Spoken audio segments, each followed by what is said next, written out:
Some of our listeners may not be familiar with a public insurance adjuster. Can you tell us a little bit the difference between a public insurance adjuster versus the insurance company's adjuster? Yeah, of course. So a public adjuster is somebody that works on the behalf of the homeowner when dealing with insurance property damages. It's our job to put together an estimate, negotiate the damages, and make sure that we get a settlement for the homeowner that is going to allow them to put their property fully back together. Where an insurance company adjuster is somebody that works for the insurance company, and they're going to be going in there, putting together an estimate, but don't necessarily have the best interest in mind of the homeowner themselves when putting those estimates together. It's just a lot of the time it's not enough to get the job done properly. Do you have an idea of the difference? I mean, in general, maybe ballpark, is it like 20% more, 30, 40% more on average? So at the end of the day, there could be some major differences. It depends on the claim. It depends on the damages.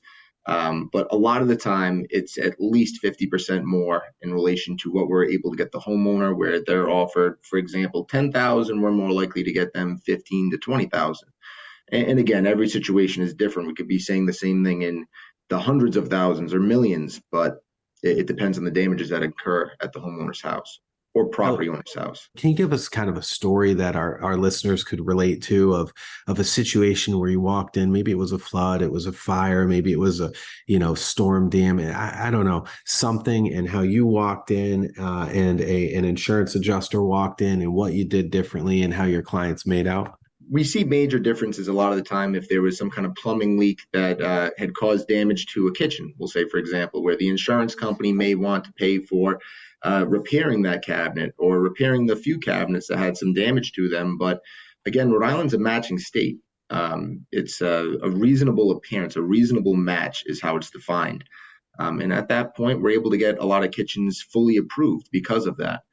The same thing with the roof. The roofs may have a few missing shingles and the insurance company wants to repair that roof, but it may not be repairable. And again, is it going to look right, or is it going to look a little gaff if at the end of the day, the full roof is not paid for? So we're able to really take that next step and make sure that everything gets approved based on what the homeowner is entitled to. Let's say something happens, right? Damage happened. We have a listener right now that's saying, hey, I called the insurance company, the adjuster came out. Is there still time to get a second opinion? Can they still get a second opinion? Absolutely. Yeah. I mean, if you have let's say you are offered $10,000 from your insurance company and you're getting quotes from contractors for $20,000, $30,000, and obviously you're not responsible for that difference. It should be paid for by your insurance. We're able to come in, we're able to see exactly where the insurance company did not take care of certain things that they should have and make sure that it's paid for in its entirety. We're able to really make up that difference. It's a lot easier to get us involved initially, but with that being said, if we need to come in and get involved a little bit late on the project, that's absolutely something that we do and can specialize in. What happens if somebody is displaced? Do you also help them find housing, or is that the insurance company, or how's that work?